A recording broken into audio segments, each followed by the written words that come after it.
குண்டு மல்லி 2 ரூபாய் உன் குந்தலேறி உதிரும் பூ கோடி ரூபாய் பஞ்சு மிட்டாய் 5 ரூபாய் நீ பாதி தின்னு தந்ததால் லட்ச ரூபாய்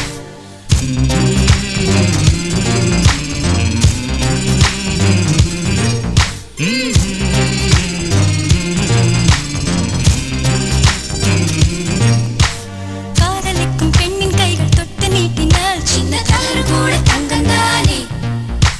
காதலிக்கும் பெண்ணின் வண்ண கண்ணம் ரெண்டிலே மீண்டும் பருவம் கூட பவழந்தானே சிந்தும் வேர்வை திருத்தமாகும் சின்ன பார்வை